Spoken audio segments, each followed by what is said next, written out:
হচ্ছে infinitive. Infinitive কি তোমরা আগে আমি বলতেছি, এখানে একটা স্ট্রাকচার দেখতেছো, সাবজেক্ট ভার্ব প্লাস অবজেক্ট। প্রথমে সাবজেক্টের জায়গায় আবার অবজেক্টের জায়গায় ভার্ব দিয়ে শুরু হয়েছে, কিন্তু আসলে সেটা ভার্ব হিসেবে না, দেখো টু যুক্ত ভার্ব দিয়ে শুরু হয়েছে। এই যে টু যুক্ত ভার্ব সেটা কিন্তু ইনফিনিটিভ। টু প্লাস ভার্ব অবজেক্টের জায়গায় বসে সাবজেক্টের জায়গায় বসতে পারে। আবার দেখো এখানে যে মেইন ভার্বটা এটা কিন্তু টেন্স মানে টেন্স ধারণ করে, কিন্তু ইনফিনিটিভ কখনো টেন্স নেয় না। তো এখানে একটা আমরা एग्जांपल দেখি, আ read career related books to develop a high profile career। যে এখানে to develop, to plus verb. আচ্ছা, ইনফিনিটিভ কখন ব্যবহার করা হয়? মূলত আমাদের পারপাসটা, মানে আমি পড়তেছি কেন, ক্যারিয়ার ডেভেলপ করার জন্য, তাই না? তো ডেভেলপড মানে ক্যারিয়ার ডেভেলপ করার জন্য তো বলতেছি। তো এখানে হচ্ছে পারপাস। তো পারপাস কে সার্ভ করার জন্য আমরা ইনফিনিটিভ ফর্মটা ব্যবহার করি। তারপর হচ্ছে টু বি ভার্ব বা প্যাসিভ। এখানে টু বি মানে টুটা হচ্ছে কি আসলে কোনো বেয়ার ভার্বকে বোঝানোর জন্য, অর্থাৎ একটা ভার্বকে শুধু এমনি লেখা যায় না, সেটাকে বোঝানোর জন্য আমরা টুটা তার আগে ব্যবহার করি। যে এখানে টু বি বা প্যাসিভ, টু বি ভার্ব কোনগুলো? আমরা বি ভার্ব লিখি। আমার স্যার বলতো আর কি, বি ভার্বের হচ্ছে 5টা ফলাফল। বি ভার্ব হচ্ছে 5টা ফলাফল, am, is, are, was, were। এই 5টা হচ্ছে বি ভার্বের ফলাফল। এখানে যে বি ভার্ব গুলো, তো বি ভার্ব বা প্যাসিভ কোড, এই বি ভার্ব করে সবসময় ভার্বের 3 নাম্বার ফর্মটা হয়, পাস্ট পার্টিসিপল হয়। তুমি বি ভার্ব দেখতেছো, তো বি ভার্বের এখানে মূল ফাংশন কি? আমরা এটা কেন কথা বলছি, তুমি যখনই বি ভার্ব দেখবা বা প্যাসিভ মোডে দেখবা, তখন কিন্তু ভার্বের 3 নাম্বার ফর্মটা ব্যবহার করতে হবে। যেমন এখানে আমরা দেখতেছি স্টাডিজ লাইক বাই মি, এই ইজ ফর লাইকড, কারণ এটা প্যাসিভ বা বি ভার্বের পরে ব্যবহার হচ্ছে। Nothing can be done by me, সেই যে ক্যান বি আছে বি ভার্ব, ডানটা কিন্তু পাস্ট পার্টিসিপল ফর্ম। সো আমরা কখন আসলে এই বি ভার্বটা ব্যবহার করি? প্যাসিভ মোডে। প্যাসিভ মোডে যখন আমরা কথা বলি তখনই আমরা বি ভার্বটা ব্যবহার করি। তারপর মডেল। মডেল কোনগুলো? তোমরা স্ক্রিনে দেখতে পাচ্ছ, can, could, shall, should, will, would, may, might, must, have to, এগুলো কিন্তু মডেল। সো এই মডেলের উপরে যেই ভার্বই বসুক সেটা বেস ফর্ম হবে, model plus base form. So এখানে আমরা এক্সাম্পল দেখি, আই ক্যান ডু ইট, এই ক্যান এর পরে ডু, ঠিক আছে, এটা কিন্তু base form. I should B, এই বি এর কিন্তু এম ইজ এর ওয়াজ এর এগুলো ফর্ম আলাদা আলাদা ফর্ম, কিন্তু বিটা তো মূল বা বেস। সো এখানে শুড এর পরে বি বসতেছে, I should be serious about my life target. এখানে আমরা বেস ফর্মটা বলতেছি। বেস ফর্মটা আমরা কিভাবে আইডেন্টিফাই করি? আমার ডিকশনারিতে যে এন্টি নাই ভার্বগুলো, মানে ডিকশনারিতে যে এন্ড লিস্ট করা হয় যেভাবে থাকে, ভার্বটা ডিকশনারিতে যেভাবে থাকে ওটাই কিন্তু বেস ফর্ম, তোমরা স্ক্রিনে দেখতে পাচ্ছ। তারপর হচ্ছে টু হ্যাভ ভার্ব। হ্যাভ এর 3টা ফর্ম আছে, একটা হচ্ছে হ্যাভ নিজেই, যেমন আমরা সিনেমাতে অনেকে দেখি না, বাপের ঘর থেকে মানে বাপের মতো ছেলে হয় ডাবল পার্ট, সো ওরকম হ্যাভ নিজেই। তারপর হচ্ছে হ্যাজ, তারপর হচ্ছে হ্যাড, এই 3টা। তো এই হ্যাভ এর পরে যদি আমরা ভার্ব পাই, ওই ভার্বের ফর্মটা হবে পাস্ট পার্টিসিপল।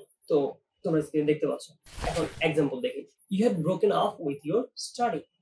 সো এখানে হ্যাড হচ্ছে broken. Next, he has been serious about his career, সে হ্যাজ বিন, এই বি এর কিন্তু 3 নাম্বার ফর্মটা কোনটা? বিন। আবার they have left the cause to continue the war, এখানে they have left, have left, এটা কিন্তু এই হ্যাভ এর পরে ভার্বের পাস্ট পার্টিসিপল ফর্মটা বসছে। তারপর হচ্ছে টু ডু ভার্ব।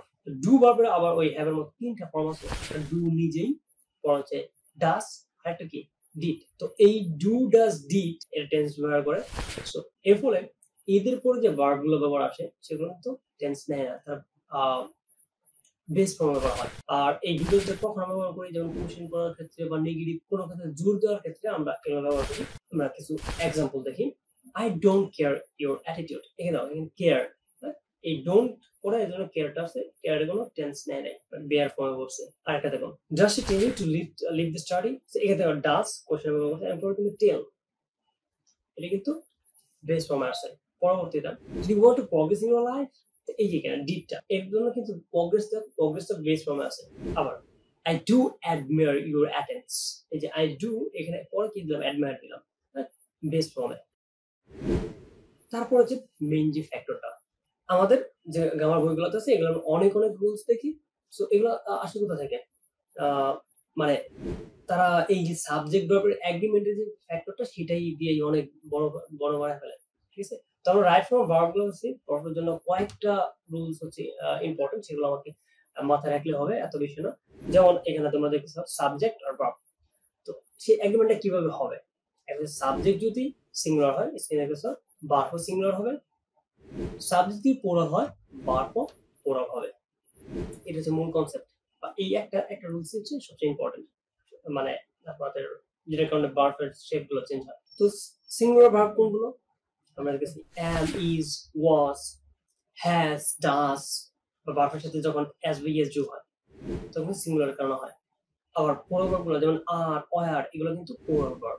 সো যেটা বলতেছিলাম থার্ড পারসন সিঙ্গুলার, আমরা অনেকেই এটা জানি, কিন্তু জানার পরেও মানে রিসার্চে ওটা আসছে যারা নন নেটিভ স্পিকার, মাতৃভাষা ইংলিশ না, তারা অধিকাংশ ক্ষেত্রে জানার পরেও এটা ভুল করে। ইভেন অনেক দিন পর্যন্ত এই ভুলের মাত্রা থেকে যায়। জানি না কেন, কারণ এটা ল্যাঙ্গুয়েজ টু ল্যাঙ্গুয়েজ বেরি হতে পারে। তো এই থার্ড পারসন সিঙ্গুলারে আমরা পর্যাপ্ত ভুল করি। তো আমাকে এটা খুবই অ্যাওয়ার হতে হবে, আমাকে সচেতন হতে হবে। ওকে, তো থার্ড পারসন সিঙ্গুলারের জন্য কি হয়? থার্ড পারসন সিঙ্গুলারের জন্য আমাদের ভার্বের সাথে অ্যাজ বা ইএস যোগ হয়, বা হ্যাজ হয়, বা ডাজ হয়। এগুলো মাথায় রাখলেই হবে। এখানে আমরা কিছু এক্সাম্পল দেখি। My friend has 5 GFs but I have নান। দেখো না, মাই ফ্রেন্ড এটা কি? আমি, তুমি না, তার মানে কি থার্ড পারসন। থার্ড পারসন পরে হচ্ছে হ্যাজ বলছে, আবার সে সিঙ্গুলার, এগুলো এজন্য হ্যাজ আসছে। আবার দেখবেন আই এর পরে কিন্তু হ্যাজ আছে, কারণ আইটা হচ্ছে ফার্স্ট পারসন। যদি সিঙ্গুলার তাহলে কিন্তু ফার্স্ট পারসন, তাই হ্যাভ। আবার হচ্ছে হি ওয়ার্কস, এস আসছে, he works so that he can manage a good job, এখানে হি ওয়ার্ক। আবার she doesn't accept an unemployment boy for her daughter. I think you know the matter. এখানে she does. So এতটুকুই ছিল right form of ভার্বের ফ্যাক্টরটা। তুমি ভিডিওটা ভালো করে আবার দেখো, বারবার দেখো, বিষয়টা বোঝার চেষ্টা করো, নিজে নোট নাও এবং পরবর্তীতে প্র্যাকটিস করো। প্র্যাকটিসের কোনো বিকল্প নাই। দেখা হচ্ছে পরবর্তী লেকচারে।